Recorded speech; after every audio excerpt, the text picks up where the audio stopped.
Sāksim ar dziesmu Šī ir tā diena, ja? Šī ir tā diena. Labi.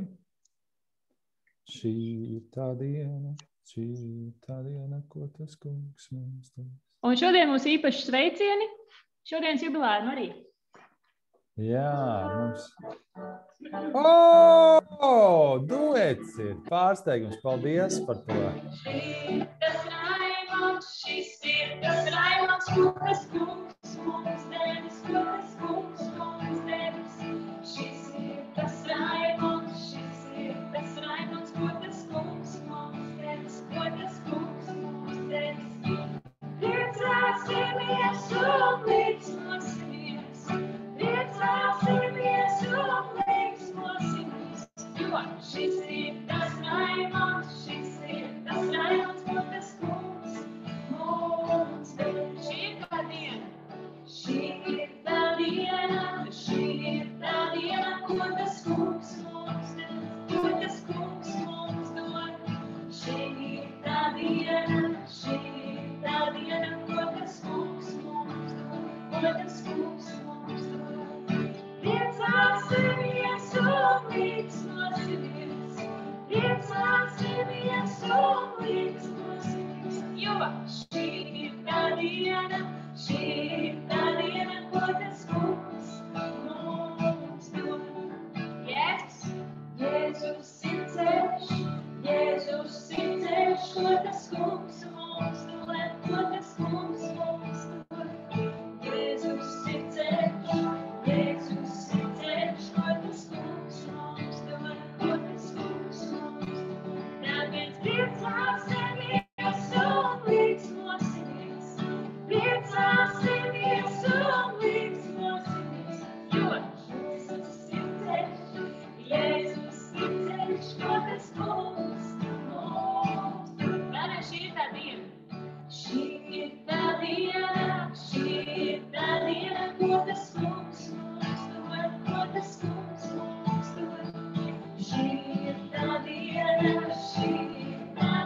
ko tas kungs mums dod, ko tas kungs mums dod. Tāpēc priecāsimies un līdzmosimies, priecāsimies un līdzmosimies, jo šī ir tā diena, ko tas kungs mums dod. Jubilāram sveicieni īpaši! Paldies! Bet šis ir brīnišķīgs arī attēls kadrs par šo tēmu, ka Kristus ir ceļš, jo tas ceļš ir šaurs. Viņš ir šitik šaurs, kā tas ir. Mēs varam nokrist vienā vai otrā pusē. Un nestoties uz to, tik daudz cilvēku, 1,2 miljardi pasaulē izvēlas iet to ceļu. Vai ne? Paldies par pārsteigumu, paldies par dziesmu. Ko laižam tālāk? Tālāk būs Jēzus Kristus, mans draugs.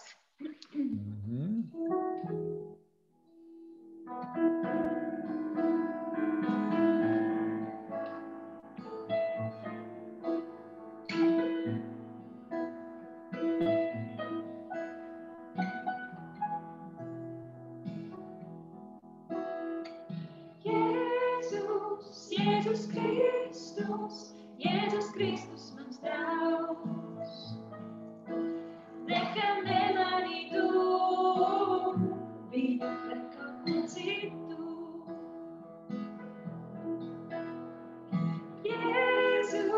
Jēzus Kristus, mans draugs, nekam nemanītu viņu pret kaut ko citu. Vēlreiz Jēzus. Jēzus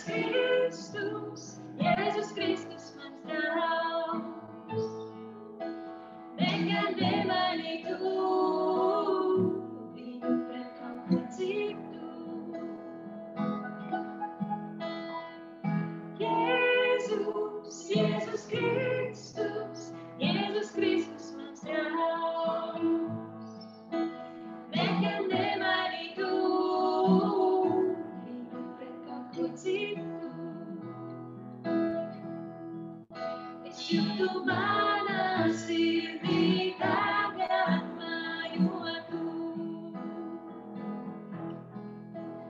Un es lūdzu, lai tur vienmēr paliktu.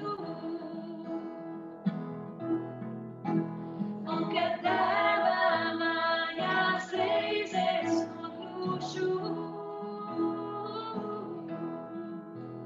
pie kādas ceļas man līdz, kad tavu vaigu skatīšu. Pie kādas ceļas man līdz, kad tavu vaigu skatīšu. Jēzus, Jēzus Kristus, Jēzus Kristus mans draugs. Nekad nemainītu viņu pret kaut ko citu. Jēzus, Jēzus Kristus, Jēzus Kristus mans draugs. Nekad nemainītu viņu pret kaut ko citu. Es jūtu manā sirdī tagad mājotu. Un es lūdzu, lai tur vienmēr paliktu. Un kad tavā mājās reizes nokļūšu, pie kādas ceļas man līdz, kad tavu vaigu skatīšu. Pie kādas ceļas man līdz, kad tavu vaigu skatīšu. Jēzus, Jēzus Kristus, Jēzus Kristus mans draugs. Nekad nemainītu viņu pret kaut ko citu. Jēzus, Jēzus Kristus, Jēzus Kristus mans draugs. Nekad nemainīšu viņu pret kaut ko citu.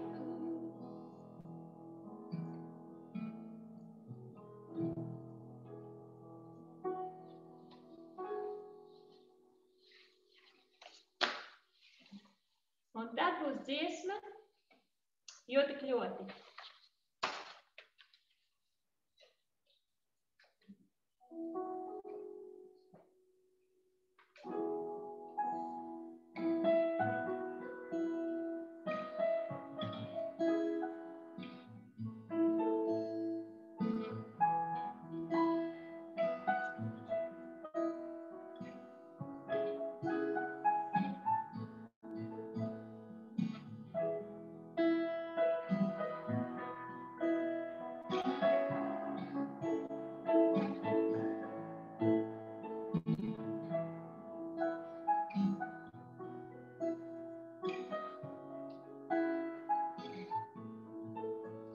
Jo tik ļoti Dievs pasauli mīlējis,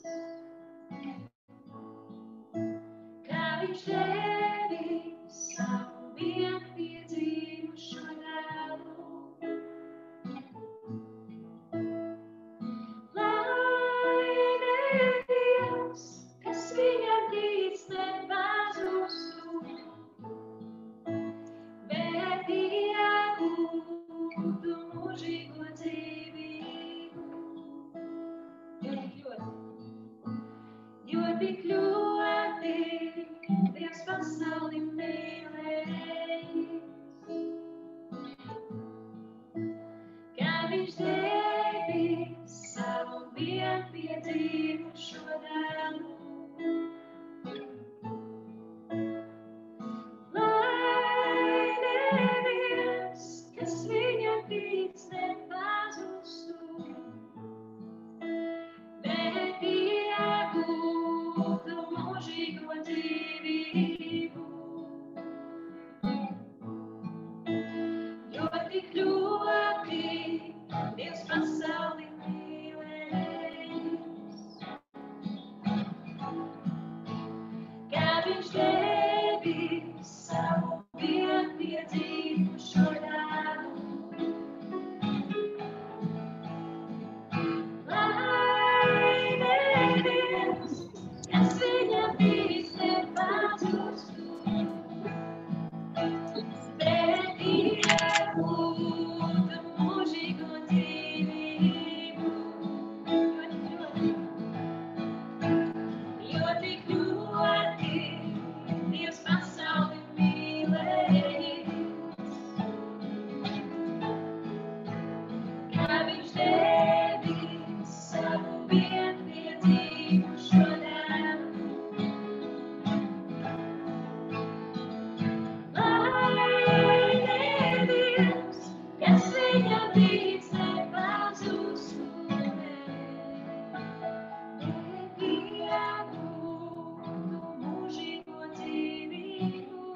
tici nepazustu,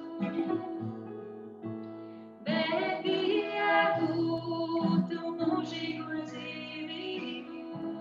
Lai tieši tu, lai tieši tu, kas viņa tici nepazustu, bet iegūtu mūžīgo dzīvību.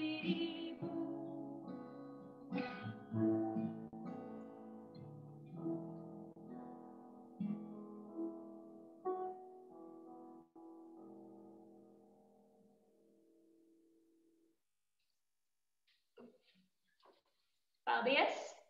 Paldies! Paldies par pārsteigumu. Paldies, Ieva, tev, ka tu pievienojies. Mīļš, liels paldies. Paldies Marikai, ka sagādāja pārsteigumu. Jūs esat super. Linda, piedod, ka es tik vēl ielēju, tik vēlāk ieraudzīju, ka tu arī ienākus biji. Sorry, bet, rekordingā ir dziesmas, varēs pēc tam atkal noklausīties. Vēl ko es gribēju teikt, ir tādas dažas no tām dziesmām, ir tādas, kuras uzreiz, varbūt es nezinu, viena daļa no jums varbūt nevar dziedāt līdz kā jūsu patiesību, ka ja jūs draugs, kur jūs negribat atstādēs vēl kaut ko, bet jūs zinat, ka tas ir tikai viens jūsu izvēles attālumā, Jēzus kā draugs. Tas nav jautājums par to, ka jums kaut kad jāgaida, kad varbūt atnāks feelings vai vēl kaut kas. Jūs vienkārši izvēlaties kaut vai šokad pēc alfkursa vai alfkursa laikā. Kungs, Jēzus, gribu, lai tu esi mans draugs.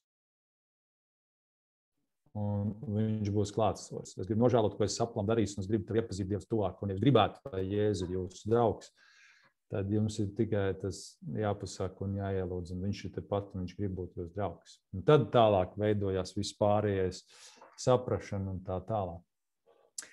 Šodienas lekcija, kāpēc un kā man būs jāstāst citiem, patiesībā domāt pēc alfa nedēļas nogales, bet mums kaut kā tā sanāk, ka viņi jāpaņem bišķi iepriekš. Bet citreiz arī nav slikti, kad mēs domājam par to, kā tas būtu citiem stāstīt, un caur to mēs arī priekš sevis vai kādas lietas varam saprast, kā mums kāds varbūt ir pastāstījis, un kā mēs esam nonākuši šeit alfa kursā, vai kā citādi kāds mums par Dievu stāstījis, un tas mums liek domāt par to, ko nozīmē kādam pastāstīt par Jēzu. Kādreiz varbūt kāds cilvēks saka, kāpēc mums būtu jārunā par savu kristīgo ticību? Vai tā nav tāda personīga lieta? Tāda ļoti. Ne? Un tad kādreiz būtu tiek minēti kādi piemēri, kur cilvēki, varbūt 20 gadus kristieši, bet viņi nekad man neuzbāžās ar savu kristietību. Un ziniet, kādreiz kristietība tiek uztaisīta kaut kas tik personīgs un es pat teiktu intīms, kad lietas, par kurām, teiksim, es nezinu, piemēram, par seksualitāti liekas, ka sabiedrībā 50 reizes vairāk runā, lai gan tā tiešām ir intīma lieta. Bet, teiksim, par Jēzu, kas patiesībā ir ļoti publiska lieta un Dievs nekad nav slēpies un neslēpjās, tā ir pēkšņi uztaisīt, tāda personīga lieta, par to mēs nerunājam. Un tās atžgārnās lietas, kā ļaunais to satais, par to mēs runāsim lekcijā pēc nogales par ļauno garu, par sātanu, par Dieva atmesto eņģeli, kurš to visu sagroza un pateica pretēji. Liecība Jēzu kristietība, Bībele, varētu būt, un ik pa laikam ir bijusi apspiesta, apslāpēta, nostumta pagrīdē, bet tā nekad nav bijusi lieta, ko Dievs kādreiz gribējis slēpt no kāda vai darīt nezinām. Mēs paši kādreiz vienkārši neizvēlamies iet Dieva ceļus, un mēs nevēlamies citiem stāstīt vai negribam par to runāt. Bet tā nav nekas tāds ļoti personīgs un tik intīms, ka par to nevarētu runāt. Mēs par to runājam šeit, ierakstam esot un tā tālāk, un man nav nekāda problēma ar jebkuru cilvēku, kurām mirklī par to runāt. Kā bibliski mēs to redzam, Bībelē vārds ejiet un kaut ko dariet saistībā ar ticību ir minēts 1500 reizes, ļoti daudz. Piemēram, ejiet pie pazudušajām avīm, ejiet un pasakiet Jānim, ejiet un aiciniet visus, kurus sastapsiet, ejiet un dariet par mācekļiem. Jēzus pirms došanās uz debesīm pēdējie vārdi bija: ejiet un dariet par mācekļiem visas tautas, tās kristīdam Tēva, Dēla un Svētā gara vārdā, tās mācīdam turēt visu, ko es jums esmu pavēlējis, un redz, es esmu pie jums ikdienas līdz pasaules galām. Ejiet un dariet par mācekļiem, mācīdam, kristīdami, es esmu ar jums kopā. Ja jūs arī kādam gribēsiet pastāstīt par Dievu, atcerieties, ka Dievs vienmēr jums ir klātsošs. Viņš ir tepatās, vai ne?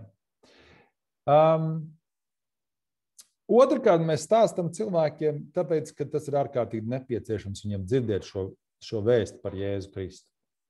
Jo, ja mēs tam noticam, un tā ir patiesība, ka tā ir vislabākā vēsts pasaulē, nav labāks vēsts.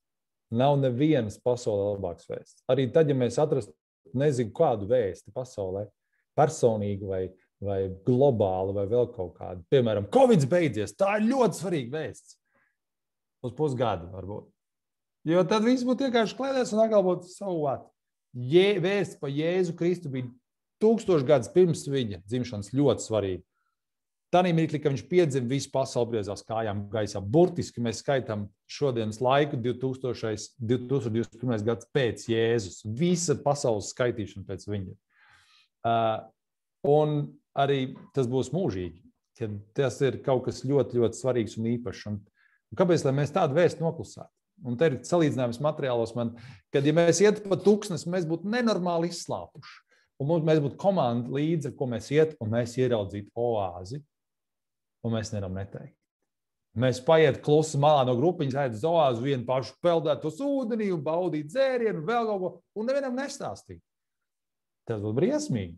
Ja mūsu grupas biedri pēc tam uzzinātu, ka mēs esam ieraudzījuši oāzi neteikuši, un viņi kaut kā būs pagājuši garām tam, viņi mūs nogalinātu. Līdzīgi ar vēstu par Jēzu. Ja mēs esam iepazinuši kaut ko ļoti dārgu, kas mūsu dzīvē kaut ko ir nozīmējis, vairāk vai mazāk, un es ļoti ceru, ka reizēm vairāk un vairāk ir jūsu dzīvēs, ja mēs ar to nedalāmies, mēs esam noziedznieki. Mēs patiesībā ļoti briesmīgi esam, ja mēs to turam zem pūra.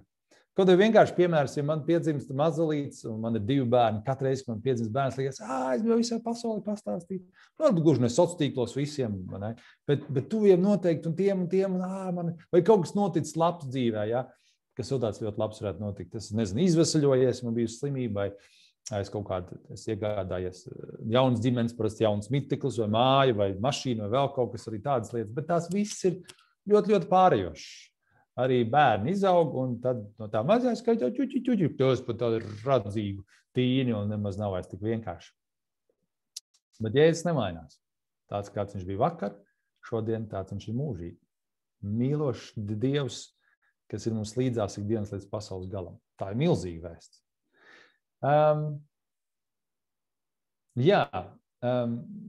Kā mums vajadzētu to stāstīt citiem? Tas, man liekas, ļoti svarīgs jautājums. Par to, ka ir jāstāst, vispār nav apspriežams. Jautājums ir, kā stāstīt. Un te ir 2 galējības. Un pirmā ir, kad mēs, kā saka, kristieši to sauc blieža bībeli pa galvu. Tā, ka tur tagad tev šitā jādara, tagad tu esi tāds slikts un vispār tev garīgi izvelk šito Japānu zubenu un šņak nogriež galvu bezmazāk. Nav labs veids. Es pat līšos ar 2 veidiem, kā mēs esam, kā es esmu kādreiz darījis, un kas nav bijuši labi veidi. Viens ir nesis augļus, otrs nav nesis, bet vienalga abi 2 nav labi veidi. Viens veids bija, kad es kļuvu kristieti, man bija tāds draugs, un mēs kādreiz dzērām visu kaut kādas lietojām visāds alkohols, un tad es domāju, es nopirkšu brendiju, un tagad pie brendiju pudeles viņam pastāstīšu pa Jēzu. Mēs izdzērām, es mēģināju stāstīt, bet nekāds nebija labs rezultāts. Viņš bija priecīgs, ka es viņu govu pasēdēju. Nebija forša tēma, viņš tā teica, bet vismaz labi, ka pasēdēju kopā. Bet tas nebija labs veids. Otrs bija mēs ar mācītāju Mariku Ignatu, vienu Talsu draudzes, tagad draudzes Pīlāru, Elīnu tādu. Mēs ļoti viņu bijām pierunāti uz iesvētas mācību, un mēs tā viņu pierunājām, ka mēs 3 stundas ar viņu runājām, kamēr mēs pierunājām. Nakts saruna bija. Beigās viņa piekrita, un beigās viņa kļuva par kristieti un draudzē ļoti spēcīgs draudzes loceklis. Bet kopumā arī tas veids nebija tas labākais. Vienkārši tanī reizē mums likās, ka tas tā ir vajadzīgs. Bet cik bieži varbūt ir tādi gadījumi, kad, ja tie, kas mēs esam jau kristieši kādu laiku, ka mēs mēģinam tādos veidos, tā kā, es teiktu, kā zilonis trauku veikalā, mēģināt stāstīt citiem par Dievu. Tas nav tas labākais veids. Tas svarīgi ir, varbūt, mēs tur runāsim ar bišķi tālāk, ir veidot ar cilvēkiem attiecības. Pirmkārt, iepazīt Jēzu ar viņu tuvāk un aiziet ar viņu draudzību? Vai es pazīstu Jēzu kā draugu? Vai viņš ir man kā draugs? Cik daudz viņš man ir kā draugs? Ko es par viņu zinu? Un tad izveidot ar viņu, vispirms ar Dievu, ar Jēzu Kristu attiecības. Un tad, kad tās ir izveidots, tu esi iepazinis draugu, tad tu vari pat kādam citam pastāstīt par šo draugu. Līdzīgi kā tas jebkurās citās attiecībās. Ja tu pazīsti kādu cilvēku, tu viņu vari pateikt citam, hei, es to zinu. Es viņu, nezinu, kā latvieši saka, 3 pudu sāls izveicu kopā, un tad es viņu varu ieteikt, jebkādai lietai. Un tad, ja mums ir attiecības ar kādu cilvēku, ja mums ir attiecības ar Jēzu, tad pastāstīt kādam par Jēzu, jo mums ir attiecības Jēzu. Ir tik vienkārši kā, zini, tur Jānis, viņš baigi forši betonēt. Tev vajag betonēt, es viņu pazīstu jau 20 gadus, viņš tev forši betonu uzklās. Cilvēks saka, ok, es tev ticu, mums ir attiecības, tev ir ar Jāni, es to Jāni ņem, lai viņš betonē. Nu, piemēram, tas ir tik vienkārši. Bet nav tik vienkārši, protams, izveidot šīs attiecības cilvēkiem, uzturēt, būt. Gan nav viegli attiecībās ar Dievu palikt un būt ilgstošās, augošās, tādās, kas mani maina. Gan nav viegli uzturēt attiecības ar cilvēkiem apkārt, jo mēs esam tikai cilvēki, mēs esam grēcīgi, mēs pieviļam, mūs pieviļ un tādā garā. Bet šodien mēs iziesim tad 5 lietām cauri, kā veidot attiecības ar Jēzu un kā veidot attiecības cilvēkiem un kā pastāstīt cilvēkiem par Jēzu. Un pirmais ir ar savu klātbūtni. Ja jums ir grāmatiņas, tad šeit tā tas var redzēt. Ar savu klātbūtni rakstīts. Ja? Esam aicināti būt par sāli un gaismu. Ko tas nozīmē? Mēs lasām Bībelē Mateja evaņģēlija 5. nodaļā no 13. līdz 16. pantam. Jūs esat zemes sāls. Bet, ja sāls nederīga, ar ko tad sālīs? Tā nederīga nevienam, nekam, kā vien ārā izmetam ļaudīm saminam. Jūs esat pasaules gaišums. Pilsēta, kas stāv kalnā, nevar būt apslēpta. Sveci iededzinājis, neviens to neliek zem pūra, bet lukturī. Tad tā spīd visiem, kas ir namā. Tāpat, lai jūsu gaisma spīd ļaužu priekšā, ka te ieraug jūs labos darbus un godā jūsu tēvu, kas ir debesīs. 3 panti. Par šiem 3 Bībeles pantiem varētu uzrakstīt veselu grāmatu. Un cilvēki ir uzrakstījuši grāmatas par šiem dažiem pantiem. Milzīgi koncentrāts, kas tur iekšā. Mēs mēģināsim pavisam īsi nedaudz viņus izšķidāt.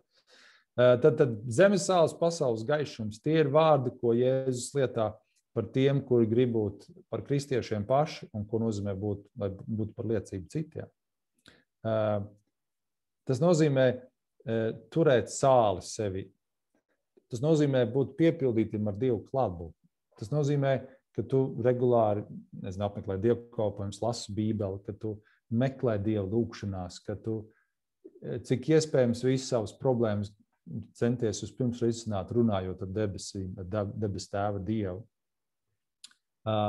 Un tad, kad tu esi runājis ar Dievu, tad, kad tu esi uzticējis viņam, tad, kad tev ir bijusi lūgšana Dievam un kad Dievs kaut ko ir atbildējis, tad tā ir tā gaisma, kuru var parādīt cilvēkiem, kas ir pasaulē. Jā.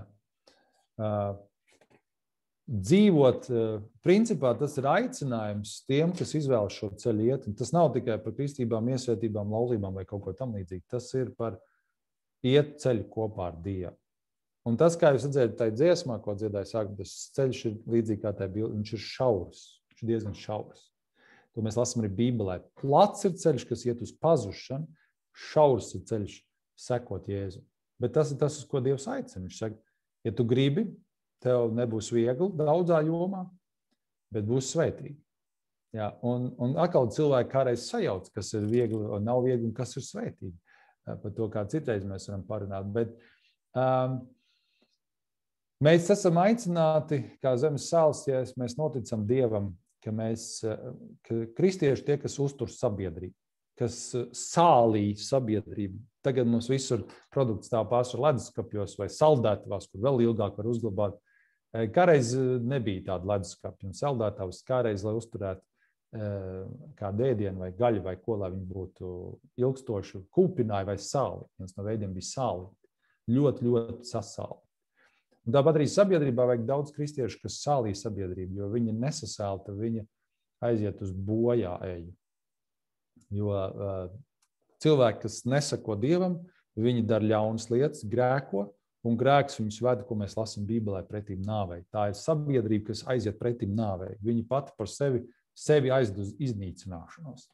Un kristieši ir tie, kas tic Dievam, ja viņi patiešām tic un seko un dzīvo tādu ar kristīgām vērtībām piepildīt dzīvi, tie, kas to sabiedrību kaut cik uztur no bojā aiziešanas. Tas ir tik nopietni, tik svarīgi. Tas ir tas, uz ko jūs aicināti, ja jūs esat šajā kursā, sekot Dievam un izvērtēt, vai es esmu gatavs to ceļu iet. Ja nē, tad godīgi teikt nē, bet ja jā, tad arī tas to nozīmē. Linda mums vēlreiz ienāks. Laikam kaut kur bija izkritus ārā. Tā kā pār bortu pārgāzusies. Jā, Linda, tu esi iekšā, jā? Viss labi? Jā, viss kārtībā. Es atvainojos, vienkārši braucu ar mašīnu, man telefons doma pazuda. Viss kārtībā. Galvenais, ka tu esi iekšā, ka tu neesi ārpus mašīnas izkritus. Nē. Es klausos uzmanīgi ļoti. Forši, labi. Tātad, jā. Un mēs varam būt dažādi cilvēki, kas dažādas to sabiedrību arī sāli. Mums vajadzīgi politiķi, kas ir politikā, kur nav viegli būt, kur ir ļoti grūti būt. Mums vajadzīgi cilvēki atkal otrā galējībā, kas ir varbūt arī klostros vai kādās kopienās, kas tādu vidi veido, kur cilvēki atnāk un lūkšana vidē vēl kaut kur var sevi atjaunot. Un viss, kas ir pa vidu. Jā, viss, kas ir pa vidu. Katrā darba vietā ir vajadzīgs kristietis, katrā izglītības sfērā, ugunsdzēsēji, vēl kaut kur daudzos darbos. Policijā ir vajadzīgi kristieši. Ja policijā nav kristieši, policija kļūst ļoti brutāli, jo tev ir vara iedot, tev ir likums, kas tev aizstāv, un tur kļūt ļoti brutāls. Tur vajadzīgi kristieši, kas pasaka, tas nav galvenais, ka mēs šeit esam. Likums nav tas, kas mums iet pa priekšu. Vispirms iet mūsu vērtības, un likums vienkārši mūs aizsargā. Tā. Un daudz citas sfēras, jā. Sociālā sfēra vispār valstī ir uzbūvēta tik tāpēc, ka kaut kādā mirklī kristīgās baznīcas vairs nerūpējās par cilvēkiem, diemžēl. Un tāpēc vajadzējās sociālā sfēra. Kādreiz nebija nekādas sociālās sfēras valstī, to visu darīja kristieši. Rūpējās par nabagiem, atraitnēm, bāriņiem un darīja citas pārējās lietas un tā tālāk. Jā, un tagad ir pa laikam situācija, kad kādreiz valsts ar baznīcu bezmaz kaut kā vai kopā dara, vai kādreiz konkurē kāds cilvēks aizsniedzot. Jēzus aicina būt mums arī par gaismu. Tas nozīmē, ka Dievs ienāk mūsos un, kā es teicu, caur mums spīd pasaulē. To viņš sauc par tiem labajiem darbiem. Bet labie darbi vienkārši nevis labo darbu dēļ, jo tad varbūt mums tāda egoistiska motivācija kādam palīdzēt. Es palīdzēju, vai kāds es baigi labais uzsit sev pa plecu, ne, un viss forši. Nē, bet es to daru aizliegdams sevi. Es aizliedzu kaut kādā mērā sevi, kādu savu laiku, savu naudu, savu gribu, un es esmu priekš kādu cilvēku. Un to Jēzus sauc par kalpošanu. Jā. Viņš pats nāca, lai kalpo cilvēkiem. Viņš to parādīja mācekļiem, mazgājot kājas. Viņš saka, tā kā es esmu kalps, es aicinu arī jūs kalpot. Un baznīcā mēs šo vārdu ļoti lietojam kalpot, ka tu aizliedz sevi un tu kalpo citiem. Un tas ir tā pasaules gaisma, kuru cilvēki var ieraudzīt, ja mēs to no sirds darām. Bet, lai to darītu, mums ir jāiepazīst Dievs pirms vairāk. Un tas ir tās divas puses. Jo vairāk es iepazīstu, jo vairāk es varu kalpot. Un jo vairāk es pieņemu izaicinājumu kalpot, jo vairāk es saprotu, kur man pietrūkst vēl manas pašu raksturu pacietības, lēnprātības un kas vajadzīgs, lai kalpot. Un tad es atkal gribu vairāk izaugt. Un tas tādā roku rokā iet. Ja. Tas nozīmē arī runāt ar mūsu cilvēkiem, mūsu ģimenes locekļiem, vēl kaut ko. Man vienbrīd bija tāds saraksts izveidots. Man arī tagad ir saraksts, kuriem es regulāri lūdzu tuviniekiem, un ik pa laikam es redzu, ka ik pa laikam kāds atnāk pie Dieva, kāds tuvāk, kāds tālāk ir, bet lielākā daļa ir Dievu pazinuši pats par sevi. Manējie, arī mans sievas radinieki liela daļa ir iepazinuši Dievu, un ik pa laikam mums kādās ģimenēs saruna aiziet par to. Ne speciāli mēs to neuzspiežam, jo citādi mūs to vairs neviens neaicināts ciemos, jo atkal atbraukšu un tik par to Dievu runās. Tas nav vajadzīgs, tas nav mērķis, kā saka, bet tad, kad ir situācija, tu var izvilkt vienu liecībiņu, tu var izvilkt kaut kādu savu viedokli, tu var vēl kaut ko pateikt. Un piemēram, es atceros, bija tā, ka mans sievas tēvs ir šofers, viņš ir mūžībā, lai Dievs viņu svētī. Viņš savā darba firmā tur dabūja kaut kādas mazgāšanas līdzekļus un tā. Un viņa mašīnai, tās darba mašīnai palika pāri, viņš deva man. Es tā sapratu, ka tas nav īsti kā dāvana. Tas drīzāk ir, viņš tā kā bišķi paņēmis no savas darba vietas to un tā kā dod man. Es saku, zini, es nevaru pieņemt. Tāpēc, ka tā nav īsti dāvana, es bišķiņu saku, tas bišķiņu no tādas zakšanas smaržo. Un viņš bija tāds apjucis, bet neko, pieņēma to un tā. Tā kā, tas liek arī to, ko domāt par šīm lietām. Ne?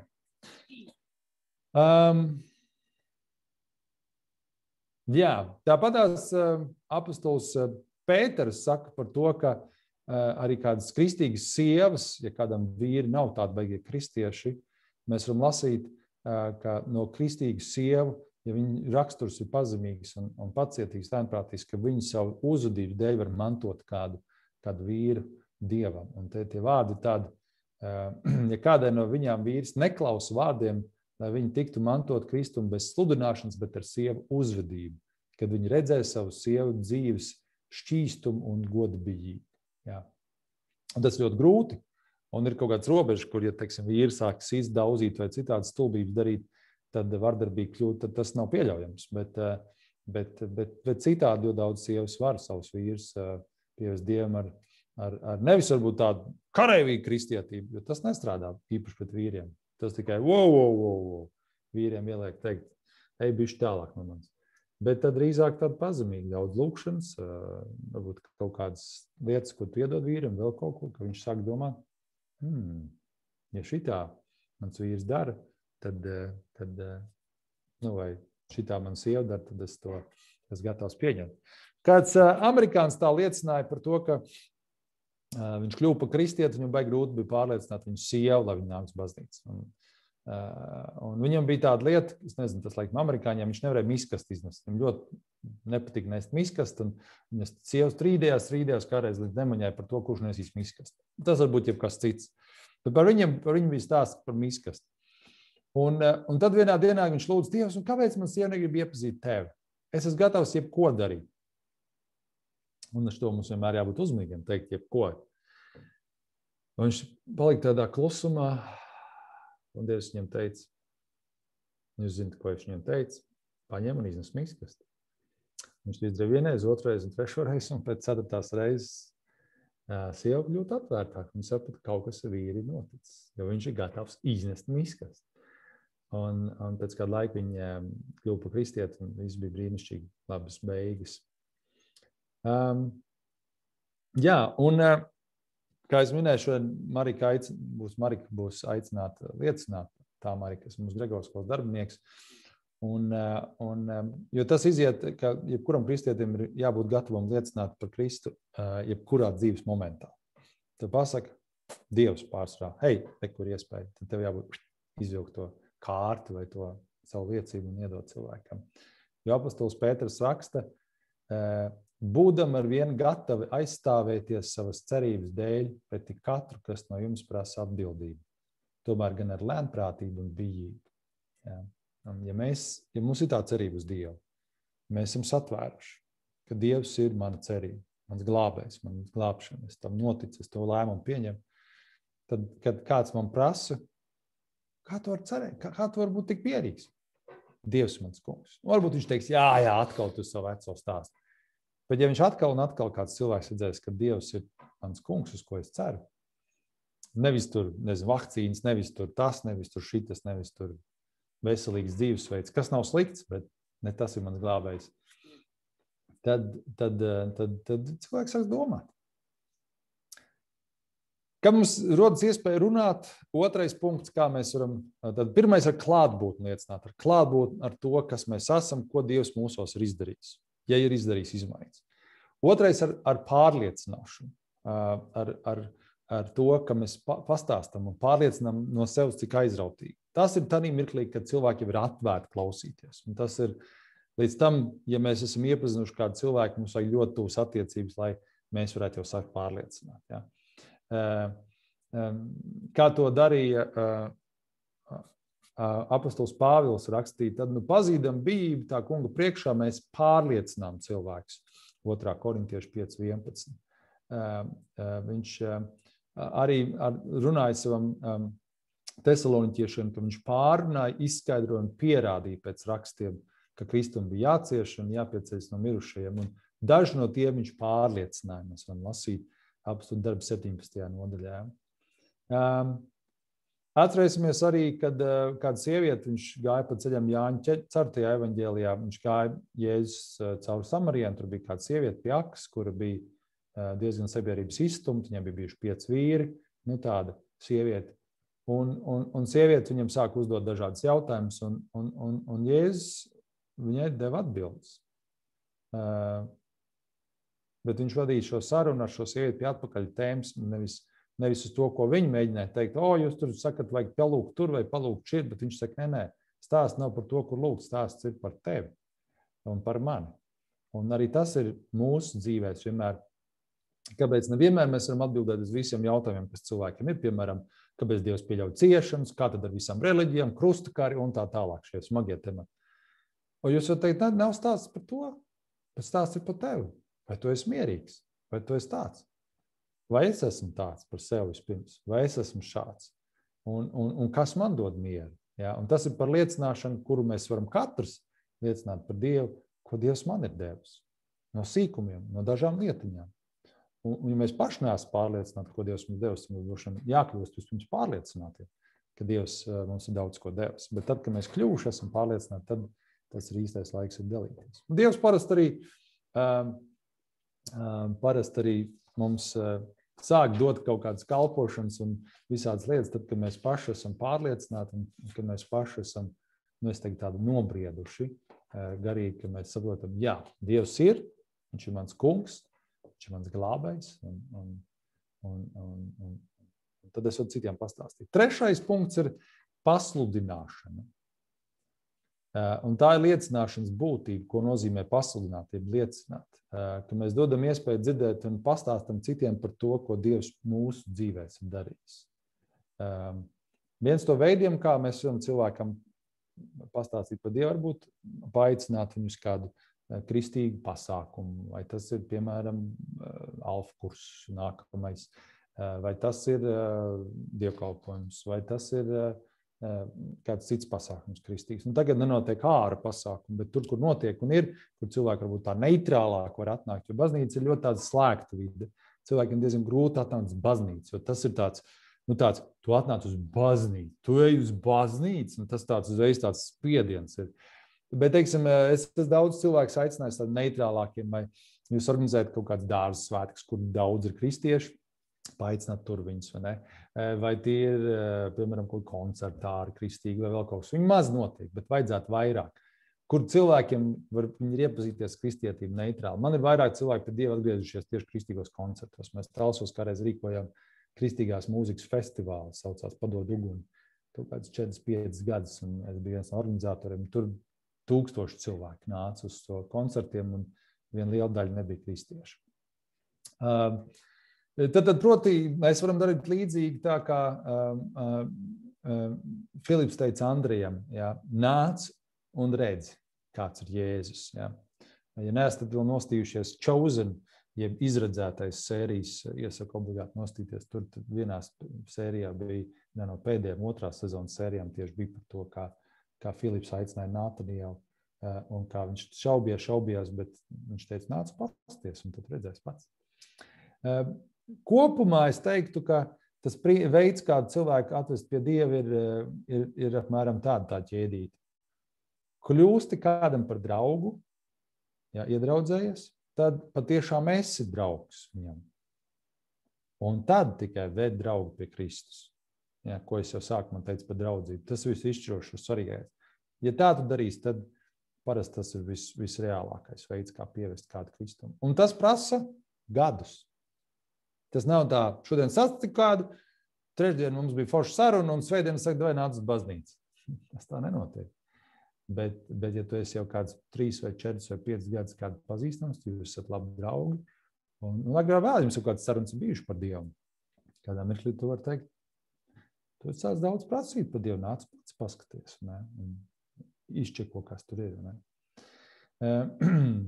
Tā Andrejs par Andreju neko daudz mēs, piemēram, Bībelē nelasām, kas ir Andrejs, bet par Sīmonu Pēteru gan zinām daudz, kur stāstos, ka viņš nodeva Jēzu, kā viņš apliecināja Jēzu un tā tālāk. Bet Andrejs bija tās, kurš Sīmonu Pēteru atved pie Kristus. Jā. Un līdzīgs bija stāsts arī par kādu fermeri. Man liekas, ka es viņu stāstīju, bet gadījumā nē. Alberts Makmeikins bija, kurš bija 24 gadus vecs fermeris, kurš bija dzīvojis nesen iegūst ticību Jēzu un Kristu. Viņš bija tik aizrāvis, ka viņš sasēdināja pilnkravas mašīnu cilvēkiem, ved viņus uz dievkalpojumu, kur viņi dzirdēja par Jēzu. Šodien varbūt tas tā nenotika. Bija kāds izskatīgs fermeru dēls, kur viņš īpaši vēlējās nogādāt uz dievkalpojumu. Tad šo jauno cilvēku grūti pārliecināt. Viņi nodarbināja iemīlēšanu dažādās meitenēs un likās, ka viņam kristietība neinteresē. No gala Albertam izdevās viņu pierunāt, lūdzot viņam braukt pie stūres. Kad viņi ieradās, Alberta viesis nolēma doties iekšā un bija kā noburts. Viņa prātā nāca tādas domas, kādas nekad agrāk viņa nebija domājis. Viņš turpināja apmeklēt šos dievkalpojumus, līdz kādu vakaru viņš iznāca priekšā un viņš izvēlējās atdot savu dzīvi Jēzum Kristum. Un šis vīrs, kas tajā vakarā bija sēdies pie Alberta mašīnas stūres, bija Billijs Grēms. Tātad viens no pasaules lielākajiem evaņģelizētājiem, sludinātājiem, kurš ir miljonus vedis pie Kristus, pie ticības Jēzum. Un līdzīgi arī ar mums. Mēs nevienmēr varam būt kā Pēteris, milzīgi sludinātāji, vai kā Billijs Grēms, bet mēs noteikti varam visi būt kā Andreji, kuri paši iepazīst, un tad, kad ir iepazinuši, pateikt, hei, atnāc pasties mājās, tur kaut kas labs. Tik par cik es to esmu iepazinu.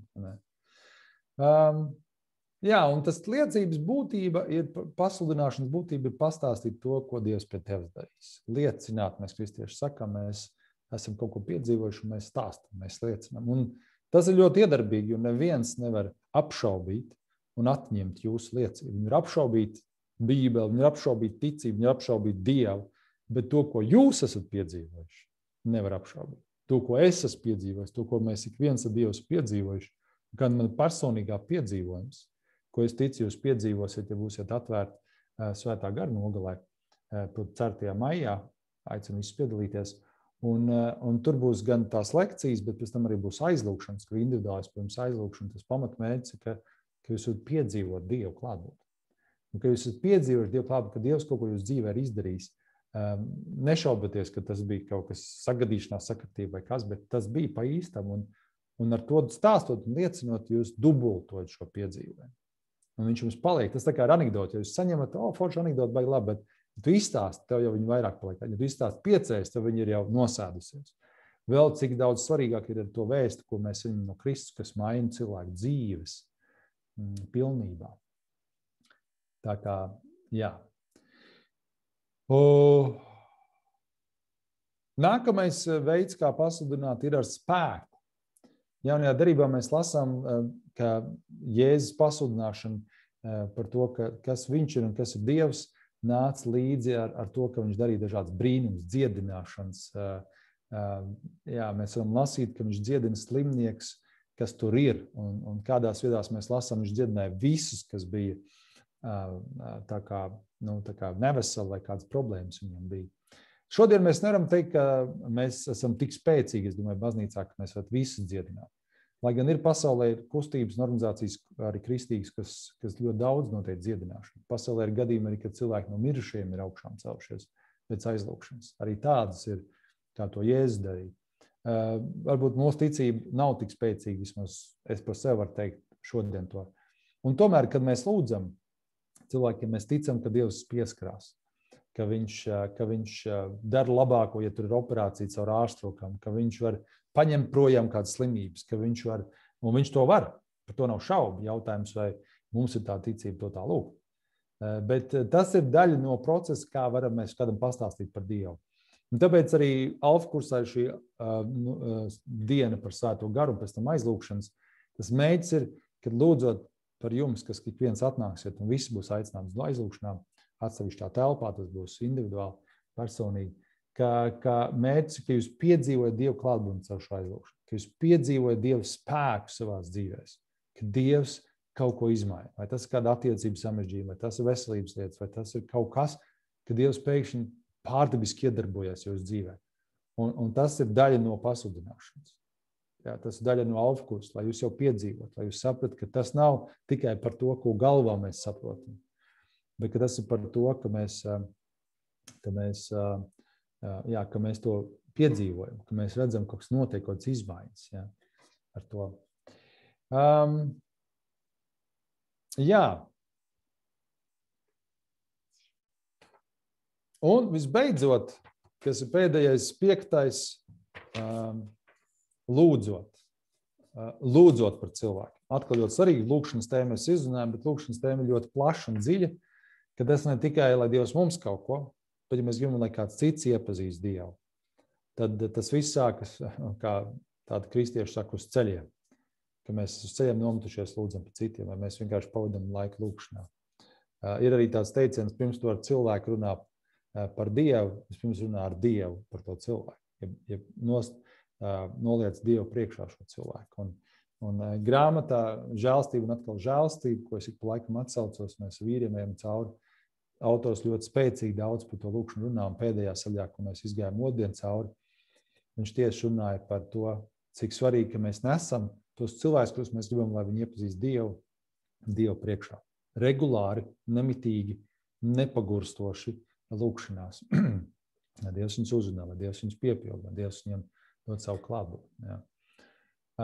Un interesanti, kad es esmu piedzīvojis, ka tik daudz cilvēki ir kļuvuši par kristiešiem, tāpēc, ka kāds par viņiem ir lūdzis. Nav uztaisīti tādi baigie, vispasaules baigi aptrušie pētījumi, bet man ir pārliecība, ka par katru cilvēku, kurš iepazīst Dievu, obligāti kāds par viņu lūdzis. Visbiežāk tās ir vecmāmiņas. Visbiežāk es slavēju Dievu par vecmāmiņām, kuras lūdzu par saviem bērniem, mazbērniem. Tad ir kaut kādi draugi, radinieki. Man ir interesants stāsts, kā es kļuvu arī par mācītāju. Reiz baznīcā žurnāls tagad kādreiz bija avīzes Svētdienas rīts. Un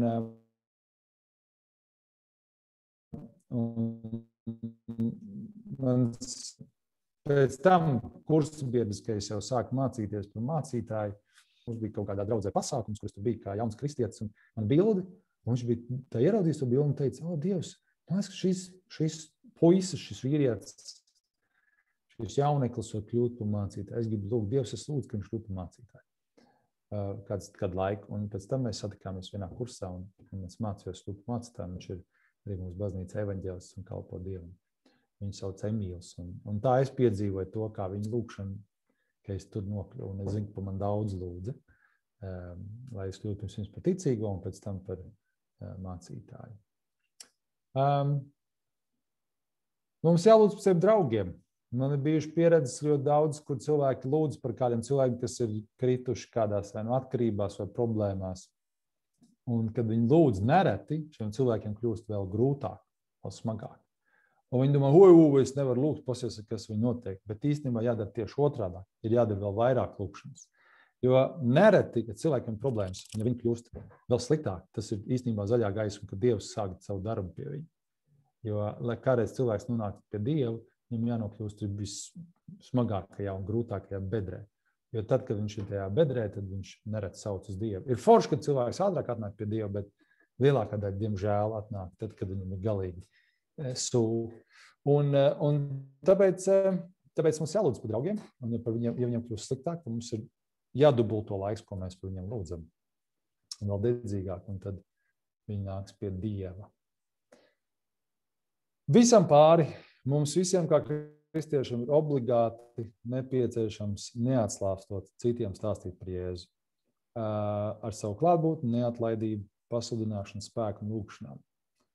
Un ja mēs to darām, iziet no tā, ko esam saņēmuši, mēs katru liecību vismaz 5 izstāstam, mēs esam labu darbu izdarījuši. Un mūsu dzīves laikā, ja mēs vismaz 2-3 cilvēkus esam atraduši pie Dieva tā, ka viņi ir stabili ar Dievu un ved jau cits pie Dieva, tad jau mūsu uzdevums ir izpildīts. Ja mēs katrs to izdarīsim mums pasaules, tad pēc 2 miljardiem, kas šobrīd kristieši, pēc 20 gadiem būs 6-7 miljardi kristieši, kas būs brīnišķīgi. Ne?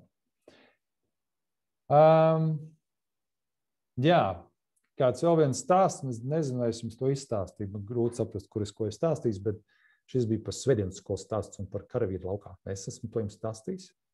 Papurnēt galvu šitā, vai nav dzirdēts. Svētdienas skola un karavīrs laukā. Kara laukā. Nav, jā. Nē. Stāsts ir par to, kad kara laikā kāds vīrs tika ievainots un mirstot gulēja tranšajā. Viņa draugs noliecās, viņa jautāja, vai es kaut ko varu tavā labā darīt. Viņš atbildēja, nē, es mirstu. Vai ir kāda vēsts, ko es varētu kādam nosūtīt tavā vietā? Un tas atbildēja, jā, tu vari aizsūtīt vēsti vienam cilvēkam uz šo adresi. Pasaki viņam, ka savas dzīves pēdējās minūtēs tas, ko viņš mācīja bērnībā, palīdz man mirt. Un šis vīrs bija viņa vecais svētdienas skolas skolotājs. Kad viņš saņēma šo vēstu, viņš sacīja, Dievs piedod man, es pārtraucu mācīt svētdienas skolā pirms daudziem gadiem, jo domāju, ka tas neko nemaina. Es domāju, ka tas nevienam nav vajadzīgs. Kad mēs stāstam cilvēkiem par Jēzu, tas nekad nav bezjēdzīgi. Nekad. Jo evaņģēlijs ir Dieva spēks katra ticīga cilvēka glābšanai. Un amerikāņi izpēdījuši, lai kāds atgrieztos pie Dieva, viņam vajag vismaz 16 reizes, lai kāds viņam pastāst par Dievu, un tad viņš sāk savu galvu virzīt pareizā virzienā. Tā kā, mīļie, tuvosimies Dievam, katrs meklēsim Dievu, lūksim, sastapsimies, un tad, kad esam sastapušies, padalīsimies to ar kādu cilvēku. Bet tagad būs Marikas liecība. Marika piekrītas pastāstīt liecību, un tad es jau īsi pastāstīšu par pielikumu, kas jūsu grāmatiņā. Marika? Čau vēlreiz! Jūs man dzirdat? Super! Nu jā, es Raimondam šodien saku, kā tēma par liecināšanu, vai būs kāds, kas liecina? Viņš saka, nu, Marika, aiziet! Man ir īstenībā jāman sagatavot liecību, es tad ieskatīšos ik pa laiciņam, jo es atgriezos pie Dieva jau 21 gadu atpakaļ. Un mazliet pastāstīšu, kā tas notika, jo tas tiešām radikāli izmainīja manu dzīvi. Un es esmu ļoti pateicīga, ka tas varēja būt jau tik agrā vecumā. Man bija 17 gadi, kad tas notika, bet pats sākums. Es gribēju pastāstīt, ka es nāku no Rujienas pilsētas, tāpat kā Ieva, vai vismaz mēs esam tur satikušās. Un tā ir tāda maza pilsētiņa un slavena ar saldējumu, ko jūs droši vien esat dzirdējuši, jā. Ar labāko saldējumu Latvijā. Bet, nodzīvoju tur 18 savus dzīves gadus, augu ģimenē kopā ar vēl 2 māsām. Un vecāki nebija kristieši, bet mums dzīvoja ģimenē arī omīti, tēta, mamma.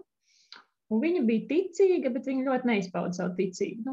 Viņa negāja uz baznīcu un tā, bet viņa bija ticīga. Un man liekas, man tēvs arī bija kristīts, bet viņa negāja baznīcā. Tad, Dievs tā pakāpeniski ir mani vadījis, ko var ieraudzīt tikai par laiku apstoties atpakaļ. Par to, ka pasaulē vispār ir Dievs, es atceros, man bija tad, kā tas notika, jo tas bija apmēram 6 gadu vecumā, kad tāpat mana omīte stāvēja pie loga vienā lietainā, vētrainā dienā un kaut ko tur murmina. Es viņai saku, ka ko viņa tur burbulē pie sevis. Viņa uztraucās par tēti, tētis bija prom no mājā un bija negaiss laukā un baigā vētra un viņa skaitīja tēvreizi. Un tas viņai saku, ko viņa tur murmina. Viņa saka, es skaitu tēvreizi. Es saku, kas tas tāds, kā bērns. Un tad viņa man pastāstīja, mūsu tēvs debesīs iemācīja pirmos 3 vārdus.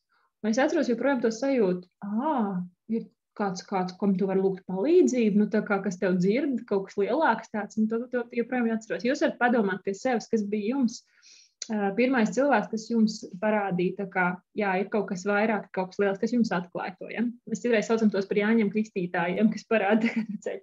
Lūk, tēvam bija omīte. Tad vēlāk sākās, es esmu 80. gadu bērns, tad vēlāk sākās atmoda, ja brīvības gadi, un tad arī bija iespējams iet uz svētdienas skolu, un mana mamma, lai gan nebija pati ticībā, bet viņai priekšniece bija ticīga, un mēs kopā ar viņas bērniem draudzējāmies, gājām skolā, un viņas bērni gāja, tā priekšniece bija ticīga, un viņa uzaicināja, vai mēs arī negribam iet. Mamma tā, labi, lai tās meitenes iet, mēs ar māsu tad 2 bijām ar vecāko māsu. Jaunākā vēl nebija piedzimusi. Un, tā kā vecāki nebija pret ticību, bet viņi mums palaida svētdienas skolā, lai mēs labāk sadzīvotu, tā kā ar māsu. Tur uzzināju, paldies Dievam, ka tāda svētdienas skolas bija, uzzināju Bībeles stāsts, uzzināju, ieguvu pirmo Bībeli arī, droši vien 7, 8 gadu vecumā, neatceros jau vairs. Paldies Dievam par to. Sākam skatīties Latvijas televīzijā, sāk rādīt tādu multimīdia grāmata. Vēl tagad kaut kur var dabūt, tagad jau pat jaunāka versija ir iznākusi. Mācījāmies Bībeles stāstus un tā. Es atceros, mums svētdienas skolas skolotāja pēc laiciņa, viņa palika stāvoklī un aizgāja dekretā, un mums nebija īsti, kas mūsu vada, un tad man arī tur, es nesatvēru vēstu par Jēzu tajā brīdī, ja? Vai arī, iespējams, jau arī tajā laikā vēl nebija īsti varbūt tādu materiālu, vai arī vienkārši nemācēja arī pašiem pastāstīt, kas ir tas evaņģēlija vēsts būtība. Katrā ziņā es tad vēl nesatvēru, es sapratu, ka tas tā ir, es tā pieņēmu, bet, skolotāja aizgāja dekretā, un es līdz ar to visādās citās aktivitātēs iesaistījos, un mēs tā kā pārtraucām abas ar māsu iet svētdienas skolu.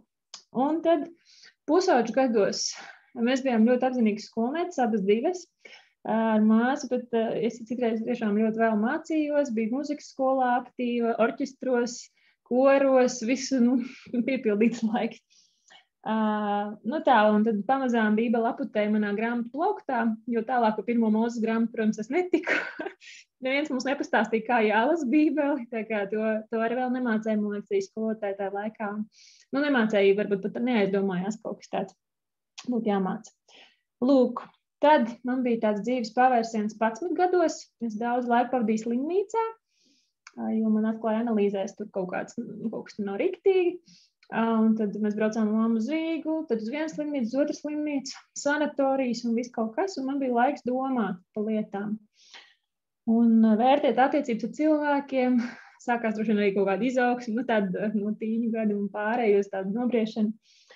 Un tad tajā laikā ļoti interesanti, kad pie mums pārcelās uz Rūjienu viena mācītāja ģimene no Amerikas, kas ļoti, ļoti ietekmēja manu garīgo izaugsmu pēc tam. Un es ticu, kā Raimonds dzirdēja, viņš pateica par tām lūkšanām. Es pilnīgi ticu, ka viņi sāk lūgt par Rūjienas pilsētu, jo es sāku just sevī tādu aicinājumu iet uz baznīcu, vienkārši ne no kurienes tev pēkšņi. Tu ej garām baznīcā, būtu forši aiziet. Tāds aicinājums, tas nav no cilvēkiem. Un tad es uzzinu, mana draudzene labākā sadraudzējusies un mācītāja meita, viņa bija tāda sangvīnica un ieskristīties. Viņa prasa, es arī negribu, kas tas tāds, man nav nejausmas, kas ir kristība. Man neviens nav neko tādu stāstījis. Un es viņai saku, kā? Kur laik tu tic Dievam? Es domāju, es ticu Dievam, bet tas viņa tāds priekšstats, kas ir ticība, diezgan nebija tāds skaidrs. Bet, un tad tas jau bija, tad man bija jau 17. Tajā vasarā mēs sākām iet, viņi uzaicināja vispirms uz tezē lūkšanu, uz tādu vakaru lūkšanu, ko es nokavēju mazliet, un tāds klusums, miers, es tā vaidīnīs, es aizkavējusies, bet, es pirmo reizi atkal atgriezos tā kā baznīcas vidē, svētdienas skola mums notika bērndārzā, bet, tī tāda baznīca Rūjienā ir ļoti liela, augsta, bet tā atmosfēra, ko es atceros, ir pilnīgi pretēji, bija arī vasara, bet es atceros, cik ļoti silts bija, ļoti silts, kā emocionāli silts, ka man ļoti laipni uzņēma, tur cilvēki nāca, deva mieras veicienu, tad jūs nesaprat, ko viņi man tur nāk samīļo kaut ko tur. Un es pamanīju, man ļoti uzrunāja tieši tas miers baznīcā, jo es ļoti ilgos pēc miera. Mums mājās bija vecākiem dažādi strīdi, viss kaut kas, un tad es tā diezgan pārdzīvoju to. Bet, labi, tad mēs tagad sākām iet ar to savu draudzeni, un viņu saka, viņies kristīties, un es domāju, labi, es aiziešu līdzi, apstīšos, kas tas tāds ir, uz pirmo iesvētas mācību. Un mācītājs tur ar savu sieviņu, abi divi bija, un abi dalījās, viņam vēl bija līdz no Amerikas tāda futbola būma, es atceros, viņš izmanto līdzībās visādas tādas. Bet man ļoti uzrunāja tas, ko viņš teica, es tagad, protams, neatceros, ko viņš teica, jo viņš sludināja, viņam bija dāvana ļoti izteikti sludināt Dievu vārdu, un man ir kā ticības dāvana, un man pasaka, ka Dievs ir mīlestība, es varu teikt amen, ja? Bet man sirds jau bija gatava, es teiktu, Svētais Gars jau bija sagatavojis, to es tagad tā varu teikt, kad viņš jau man aicināja, viņš jau man uzrunāja, man tik vajadzēja kādu, kas izstāsta, ka Jēzus Kristus ir nomiris un augšām cēlies par maniem grēkiem, un ja tu tam tici, tad nāc un apmēram Dievs tev, tu esi Dieva bērns un vienkārši tev tik jāiet un kristīties. Bet jā, es izgāju iesvētas mācības nevienreiz vien, jo es ļoti absolūti gan pieķēros, man vienkārši tā bija jauna pasaule. Es sāku lasīt Bībeli, mums bija jālasa gan pirmā Mūzes grāmata, gan apustuļu darbi, gan Jāņa evaņģēlijs. Un es lasu romiešu vēstuli un visu, un es tā, wow, ka tev saskana tas, kā tu iekšēji tā kā jūties, pat nejūties, bet tā vajadzētu būt, un tev vienkārši tāds apstiprināts. Tad tu redz tas, kas ir rakstīts, ko Dievs saka, piepildās dzīvē, es tā, kad sāc apzināties, cik varens un jā, tāds spēcīgs arī Dieva vārds. Nu, lūk, kas ir tālāk, kas man te vēl piezīmēts, pastīšos, ko es te vēl sarakstījusi. Nu jā, bet es sāku lasīt to veco aputējušo bībeli. Beidzot atklāju, kā viņi arī var lasīt. Aizrāvos, pasvītroju tur, nezinu, katru otro teikumu gandrīz. Man ļoti krāsaini viņa. Bet jā, tas man iedzīvināja ļoti.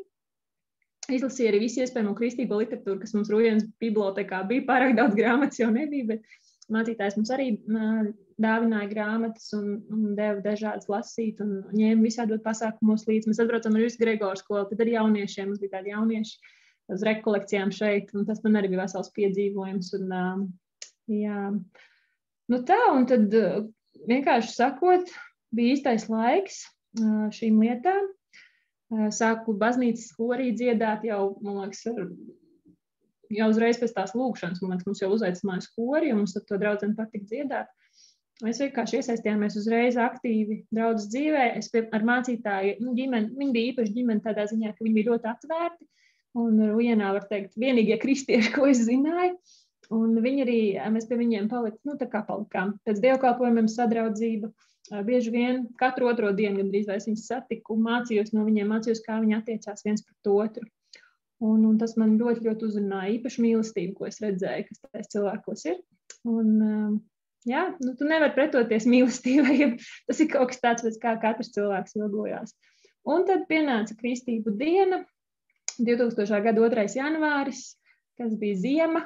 Man vēl biedēja, ka man ar ledu tur kaut ko, kā kristības, mums ūdens bija diezgan sasals, tur baznīca augstāk, kur nav. Bet, jā, tā ir viena no tām dzīves dienām, ko tu atceries, kad izmainās tavu dzīve, jo, ja iepriekš man ir bijis ļoti daudz arī dzīvē skumju, daudz raudāju, visu katru nedēļu raudāju, pārdzīvoju visādas lietas un bez cerības un tādas, it kā jau, nekas jau tik briesmīgs it kā nav, bet iekšā tomēr tāds tukšums, tad caur šo atgriešanos iepazinu, kas ir patiesa mīlestība. Caur kristībām, protams, Svētais Gars tevī ienāk un viņš tev piepilda, viņš man piepildīja ar tādu prieku, ko neviens nevar atņemt.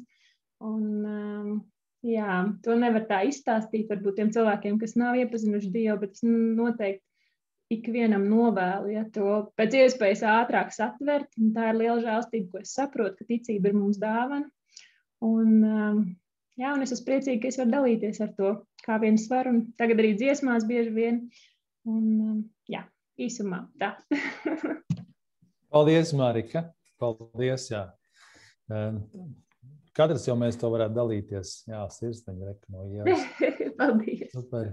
Tad tiem, kam arī grāmatiņas, jūs varat apstīties tur pielikums un varbūt nedaudz par to arī mazajās grupās vadītāji parunās par to, kā arī ja jūs esat gatavi kādam iecināt, ka var arī sagatavot to liecību. Un tur tā ideja runā īsi, cik iespējams, uzrunā personīgi, fokusējies uz to, ko Dievs darīs tavā dzīvē, Jēzus vai, un tad tas plāns ir tāds dzīve pirms iepazinu Dievu, kāda viņa bija, kā es iepazinu, kā tas man ir mainījis. Tā ir tāda paraugliecība, ja mēs gribam. Un kādreiz, ja mēs gribam liecināt, labi, ka mēs esam jau kādreiz uzrakstījuši šo liecību, tad tas mums ir uzrakstīts, un tad viņš ir kaut kur galvā nosēdies, un tad to mēs varam citiem dalīties. Tā kā tas ir tas veids, kā jūs to varat darīt, un es jūs arī ļoti iedrošinu to darīt. Nu tā, tik daudz no lekcijas puses un liecības. Paldies Marikai, un paldies visiem, kas to klausījās un piedalījās.